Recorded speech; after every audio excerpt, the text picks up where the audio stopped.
Hey my lovely student, कैसे हैं आप सब? एंड आई होप आप लोगों की बोर्ड की प्रिपरेशन काफ़ी अच्छी चल रही होगी।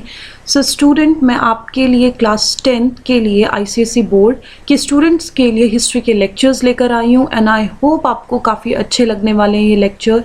और let's start with our first chapter now, the first war of independence. Okay, so जिस तरह ब्रिटिश इंडिया पे जीत हासिल कर रहा था और जिससे कि इंडियंस काफ़ी नाखुश थे, there was resentment among the Indians.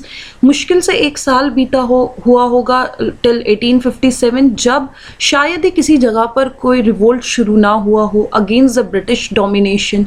लेकिन जो ये रिवोल्ट था ये काफ़ी स्कैटर्ड था, काफ़ी लोकल था। हमने यहाँ पे देखो लिखा है कि टिल 1857 जो रिबेलियन था वो काफ़ी लोकल, स्कैटर्ड और आइसोलेटेड था। ठीक है, तो लोकल, स्कैटर्ड एंड आइसोलेटेड का क्या मतलब है कि ये काफ़ी पूरे देश में ना होकर, पूरे देश में ना फैलकर केवल बहुत छोटी छोटी जगहों तक ही सीमित था।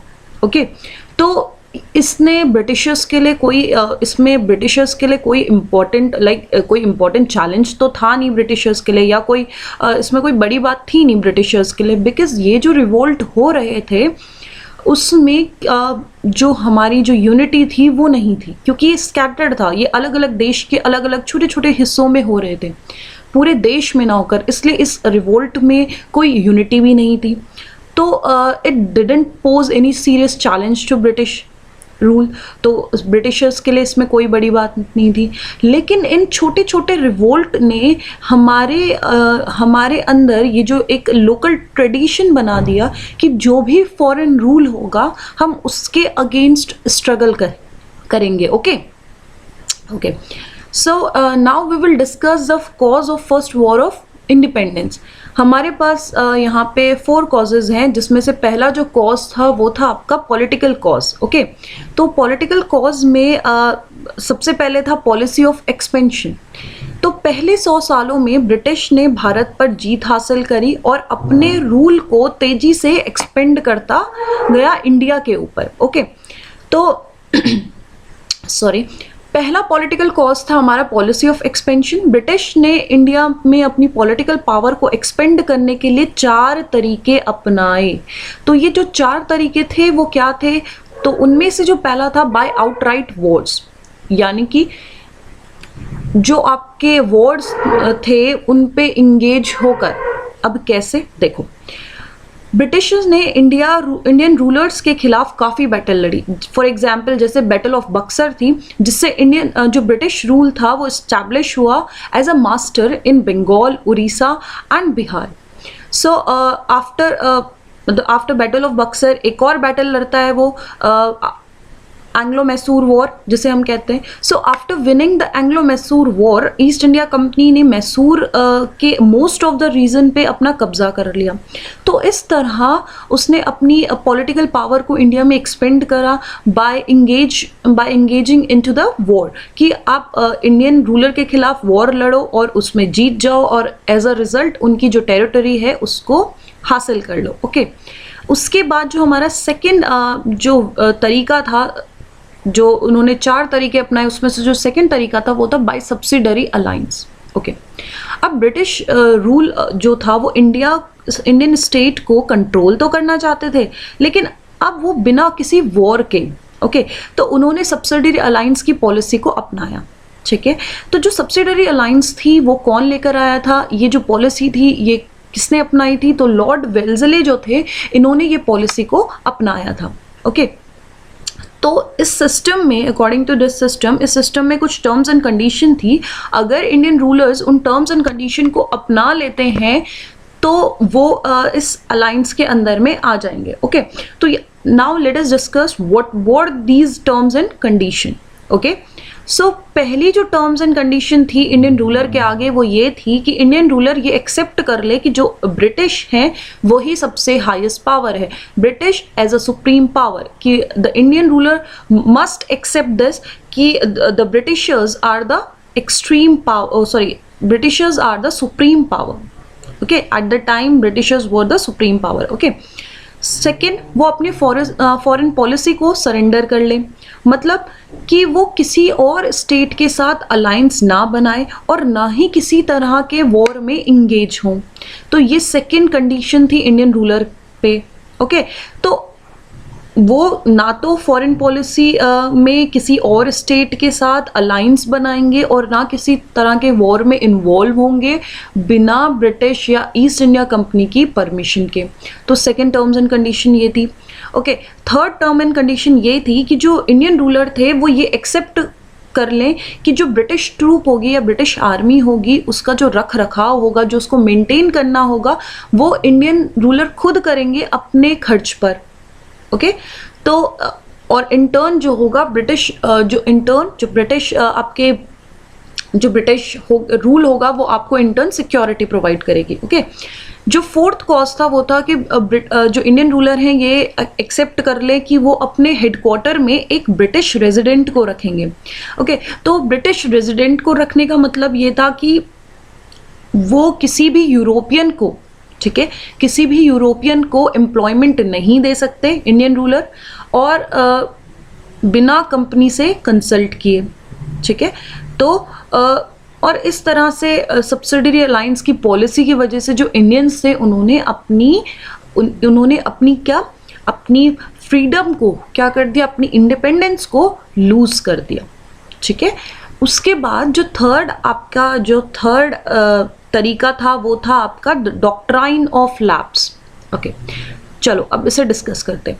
डॉक्ट्राइन ऑफ लैप्स जो था वो लॉर्ड डलहौजी, जो कि इंडिया के गवर्नर जनरल थे उस टाइम के, उन्होंने काफ़ी सारे स्टेट को कब्जा किया through the policy of doctrine of lapse. That is he annexed many Indian state using doctrine of lapse. Okay, तो अकॉर्डिंग टू दिस अगर किसी किंग का जो सक्सेसर है अगर वो अडॉप्टेड है तो वो अपनी पिता की प्राइवेट प्रॉपर्टी पे ही केवल उसका हक होगा अपने फादर की डेथ के बाद। ओके, ना कि उस एरिया पर, ना कि उस टेरिटरी पर जिस पे ब्रिटिश जो कि कंपनी के अंडर होगा।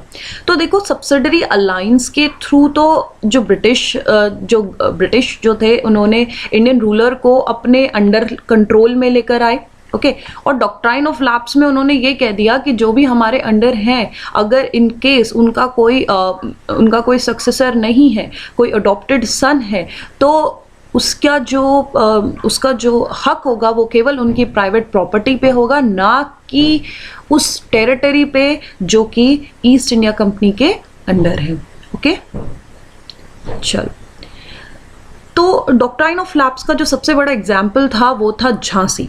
ओके, जब 1853 में झांसी के जो रूलर थे उनकी डेथ हो गई तो उनका कोई सक्सेसर नहीं था, उनका कोई वारिस नहीं था, जिसके बाद रानी लक्ष्मीबाई ने एक सन को अडॉप्ट करा जिनका नाम था आनंद राव। और रानी लक्ष्मीबाई को ब्रिटिश के थ्रू जो थी वो पेंशन तो मिलती थी, लेकिन जो उनके सन थे, अडॉप्टेड सन थे आनंद राव, उनको lawfully, okay, according to law और लॉफुली सक्सेसर नहीं माना गया झांसी की गद्दी का। ठीक है, अच्छा, अब इन 4 तरीकों में जो 4 वे था, जो चौथा तरीका था वो था ऑन द प्रिटेक्स्ट ऑफ एलिज्ड मिसरूल। अब इसमें क्या था, लॉर्ड डलहौजी ने क्या करा, अवध पे कब्जा करा और जो भी उन्होंने अवध के रूलर्स के साथ जो प्रोमिसेस करे थे उन्हें तोड़कर अवध पे कब्जा कर लिया, जिस वजह से अवध के लोगों में काफ़ी गुस्सा था, वो काफ़ी नाखुश थे। लेकिन इसका जो सबसे ज़्यादा जो अफेक्ट पड़ा वो पड़ा अवध के सिपाही, जो सिपाही थे उन पर सबसे ज़्यादा इफेक्ट पड़ा। क्यों? क्योंकि जो कंपनी में, जो ईस्ट इंडिया कंपनी थे, उनमें से जो सिपाही थे उनमें से अराउंड 75,000 जो थे वो अवध में से थे। ओके, और वो ज़्यादा अफेक्ट इसलिए हुए क्योंकि उन्हीं की हेल्प से जो था, जो ब्रिटिश रूल था वो इंडिया पर कब्जा करता जा रहा था। तो उन्हें काफ़ी दुख महसूस होता था कि उनकी जो मातृभूमि है, उनकी जो होमलैंड है, वो किसी फॉरेन रूल के अंडर चली जा रही है। ठीक है, तो जो हमारा नेक्स्ट पॉलिटिकल कॉज था इसके बाद वो था disrespect shown to Bahadur Shah Zafar. Okay, तो हुआ क्या कि जो बहादुर शाह जफर थे वो कंपनी के प्रोटेक्शन के अंडर थे। ठीक है, वो कंपनी के प्रोटेक्शन के अंडर थे और उन्हें कंपनी की तरफ से पेंशन मिलती थी। तो जो लॉर्ड डलहौजी थे, उन्होंने ये अनाउंस करा कि बहादुर शाह जफ़र के जो वारिस होगा उसे रेड फोर्ट में रहने नहीं दिया जाएगा, उसे रेड फोर्ट में नहीं रहने दिया जाएगा और उसको एक कुतुब मीनार के पास एक छोटी सी जगह थी, वहाँ शिफ्ट कर दिया जाएगा। ठीक है, सबसे पहला डिसरिस्पेक्ट जो थी बहादुर शाह के को दिखाई गई वो यही थी। उसके बाद लॉर्ड कैनन आते हैं 1856 में। तो 1856 में लॉर्ड कैनन ये कहते हैं कि बहादुर शाह की डेथ के बाद जो उनका सक्सेसर होगा उसको अपने इम्पीरियल टाइटल क्या थे, जैसे कि नवाब। ठीक है, ये जो थे इम्पीरियल टाइटल, ये अपने के लिए वो इम्पीरियल टाइटल यूज़ नहीं कर सकता। ठीक है, तो इस तरह से क्या होता है कि बहादुर शाह को डिसरिस्पेक्ट शोन की जाती है, डिसरिस्पेक्ट दिखाई जाती है, जिस वजह से ये भी एक पॉलिटिकल कॉज बन जाता है for the first war of independence. Okay, जो थर्ड कॉज था वो था the treatment given to Nana Sahib and रानी लक्ष्मीबाई। ठीक है, तो हुआ क्या कि जो बाजीराव सेकंड थे वो पेशवा थे।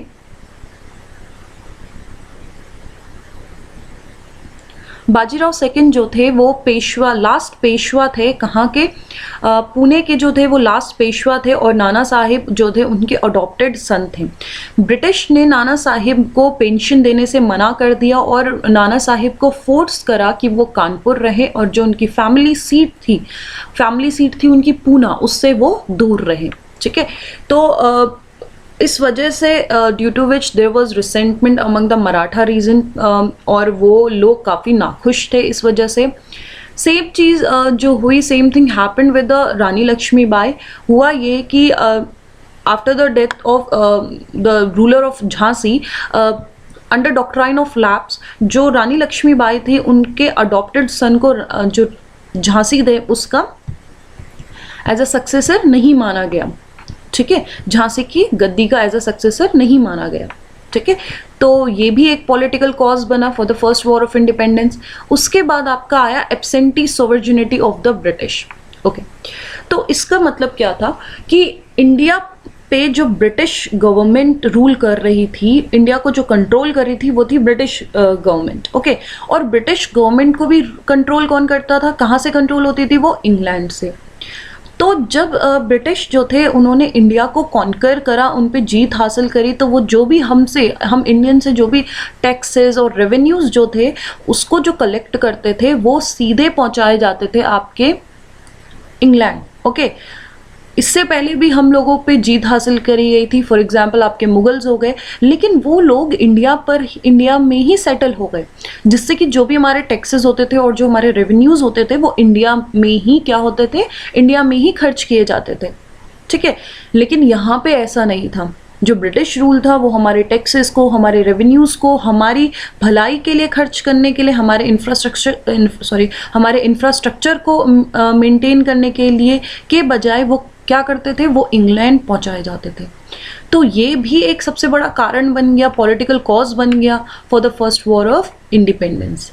ओके, सो आई होप आपको ये लेक्चर काफ़ी अच्छा लगा हो, और so please like subscribe my channel और इसको शेयर करें ताकि मैक्सिमम स्टूडेंट को इसका बेनिफिट मिल सके। Thank you.